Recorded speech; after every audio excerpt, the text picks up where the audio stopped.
بسم الله الرحمن الرحيم الحمد لله رب العالمين ثم الصلاة والسلام على أشرف المرسلين سيدنا محمد وعلى آله وصحبه وسلم أجمعين أما بعد السلام عليكم ورحمة الله وبركاته magacaygu waa Cantar Sayid Xuseen waxaan ka tirsanaa xarunta Baaf ee magaalada Muqdisho waxaan nagala soo xiriiri kartaa taleefanka shaashada hortaada ka muuqdo waxaan ku soo gudbi jirnay barnaamijka Waalideen Sage Dhagiisi maanta wuxuu casharkeenu ku saabsanaa doonaa dhacday 13 bisha Sold Landscaping Services for Cash 4500 invoice number 2 waxaan rabnaa markaa in aan maanta ku aragno adeeg aan bixinay adeegaas oo aan cash ku bedela doono haddii la yiraahdo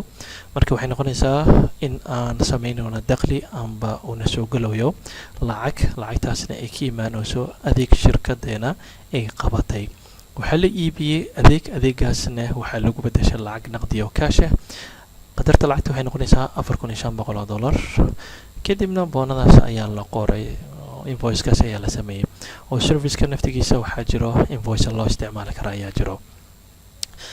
waxay noqonaysaa marka in dhacdadan ay saameyso laba account hore wuxuu noqonayaa cash amba cash on hand bacdama lacag cadaana laga qaaday 4500 ay tirayeen ay nagu wareejiyeen marka cashkeena wuxuu hoos imaan doonaa asset-ka waxay noqonaysaa marka lacagtan inaan ku debit gareyno oo $4,500 waa la debit gareynayaa sidaas la mid ah waxay saameynaysaa account dakhli ah oo service ah amba sales waxa ugu magacaawdidbo waxay noqonaysaa marka dakhligan in soo galay in dhinaca credit-ka ah la dhigo lacagtan $4,500 marka income-ka amba revenue-ga dhinaca credit-ka ayuu ka ziyaadayaa haddaba labadan account oo ah cash-ka iyo waliba sales-ka amba income-ka na soo gala amba revenue-ga way wada ziyaadayaan oo cash-ka dhinaca debit-ka ayuu ka ziyaadi doonaa sidaas la midana income-ka amba sales-keena dhinaca credit-ka ayuu ka ziyaadi doonaa marka labada account buu way wada ziyaadeen oo dhacdan waxay keenaysaa marka inay wada ziyaadaan haddaba cash-ka waxaan ugu tagi doonaa report-ka balance sheet-ka haddii la yiraahdo meeshaas ayaan ku arki doonaa hore waxba lacag uguma jirin oo bangiga kaliya ayaa lacag inoo taalay laakiin $4,500 ayaa soo gali doonta marka wuxuu noqon doonaa inuu ziyaado review-ga amba sales-ka amba dakhliga haddana soo galan waxay noqonaysaa in aan ugu tagno income statement-geena amba report-kaas horey waxaa ugu jiray qarashka kirida aan bixinay laakiin hadda markii aan gelino meeshii casharka hore aan ku arkaynay inuu jiro khasaaro laakiin hadda khasaaro ma jiraayo adeeg ayaan bixinay bacdama same month amba isku bil oo December ay dhacdadan wada dhacayso waxay noqonaysaa marka bishaas in aan wixii dakhli iyo wixii qarashaada aan is-hoos dhigno kadibna amba faa'iido khasaaro aan aragno bacdama dhacdooyinka ay sii socdaan waa sii wada doonaa haddii la yiraahdo ilaa dhacdada ugu dambeysa kadibna hal mar ayaan soo koobi doonaa wixii na soo galay wixii qarashaad aan galnay amba inaan faa'iidna amba inaan qasaarnay waxaan u gudbayaa programka dhagiisiga halkaas ayaan rabaa marka dhacdadan inaan ku sameeyo dhacdadan si yar oo fudud ayaan u sameyn doonaa haddii la yiraahdo kadib haddii aan waqti u helo qaabab kale loo sameeyno waa kugu bari doonaa barnaamijkan markii la joogo si marka aan dhacdadan u geliyo journal-ka alt tg ayaan taabanayaa daaqada journal-ka ayaa soo boodayo kadibna waxaan qorayaa dc si aan u helo dec December oo ah journal code-kayga kadibna enter ayaan leeyahay maybe invoice number-ka 1 ayaa meeshaas ku qori doonaa inta wax ka dambeeyana enter ayaan leeyahay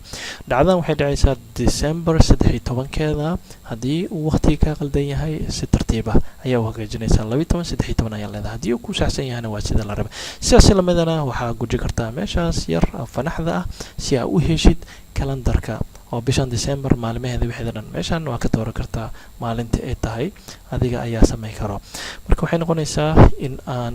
ku dhaafo 13ka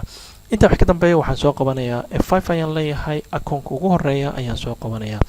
cash on hand magacahan uguma qorno waxa uu qoran cash drawer kaas ayaan marka waxaan ku sameeynaa wax ka bedel yar F9 ayaan taabanayaa tab ayaan leeyahay kadibna waxaan isku dayayaa inaan u bixiyo cash on hand inta wax ka dambeeyana F10 ayaan leeyahay si aan magacaas u process gareeyo kadibna enter ayaan taabanayaa meeshaas waxaan ku qorayaa landscaping malaysaa inaan hore ugu qoray service inta wax ka dambeeyana waxaan taabanayaa wax loo yaqaano enter $4,500 ayay noqonaysaa lacagta cash ahaan inuu soo galo waana la debit gareynayaa enter ayaan leeyahay 5 ayaan taabanayaa kadibna 4 ayaan sii taabanayaa si aan u tago qaybta review-ga dakhligeena wuxuu noqonayaa marka 4101 akoonkaas ayaan iskaga shubi doonaa amba sales ugu magacaabo amba income dheh amba landscaping revenue dheh amba professional service dheh amba fee dheh waxa uu bixisay same ayaa noqonaya ani magacana ayaan iska qaadan doonaa haddii la yiraahdo intaa wax ka dambeeya enter ayaan leeyahay si aan u imaado qaybta credit-ka 4500 ayaan ku qorayaa enter ayaan taabanayaa haddaba dhacdada 2000 ayay samaysay cashkeena 4500 ayuu ziyaadayaa saleskeena amba income-keenana wuxuu ziyaadayaa 4500 column-ka debitka 4500 totalkiisa column-ka credit-ka totalkiisa 4500 debit credit hadduu isleeyihiin dhacdada marka waa save garay karnaa F10 ayaan taabanayaa inta wax ka dambeeya skip ayaan leeyahay enter ayaan taabanayaa si aan u sameeyo journalizing-ka alt J kadibna G ayaan taabanayaa F10 ayaan leeyahay F10 ayaan taabanayaa si dhacdadan aan u save gareeyo dhacdadii waa save gareeyay labadaas akoon ayaan noqonaysaa marka in aan postingkana aan ku sameeyo alt B G ayaan taabanayaa F10 ayaan leeyahay si aan u post gareeyo enter ayaan leeyahay waxaan ka bilaabi doonaa wax loo yaqaan income statement-kayga alt R G I ayaan taabanayaa inta wax ka dambeeyana F10 ayaan leeyahay F10 ayaan taabanayaa si aan shaashada ugu arko hadda waxaa soo gala marka dakhli $4500 qarashkii aan dhacday video ku horreeyaan sameynayno rentiga wuxuu noqonayaa 625 labadooda markii la kala gooyo net income-kayga amba faa'iidada hadda aan hayno bishaan wuxuu noqonayaa 3875 waxaan aadayaa wax loo yaqaano balance sheet-ka alt R G B ayaan taabanayaa inta wax ka dambeeya F10 ayaan leeyahay xagga asadka waxaa kusoo ziyaaday akoon loo yaqaano cash waxa uu ziyaadayaa amba asadkeena uu ziyaadinayaa $4500 marka taasi waxay keenaysaa in total asadkaaga uu ziyaado control page down ayaan leeyahay qaybta liability equity-ga si aan ugu tago isbedelka wuxuu ka imaanayaa net income-ka meesha lagu soo bandhigayo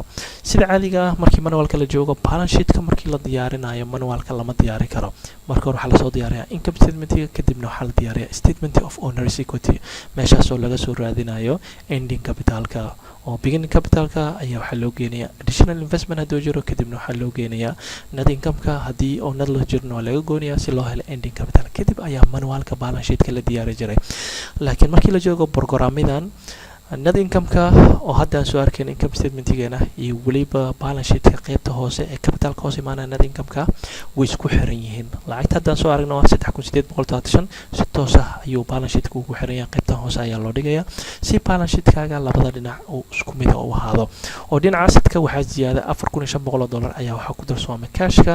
dhinaca liability equity-ga 625 oo minus ayaa jirtay waxay noqotay marka 4500 iyo lacagtaas inay kala goodo ay soo baxdo 3875 si total liability equity-gaaga ay u noqdaan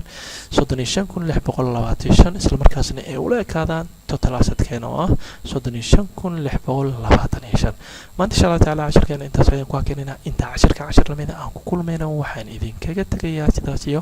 nabadgelyo subhanaka allahumma bihamdika ashhadu an la ilaha illa anta astaghfiruka wa atubu ilaik wasalaamu calaykum waraxmatullaahi wabarakaatu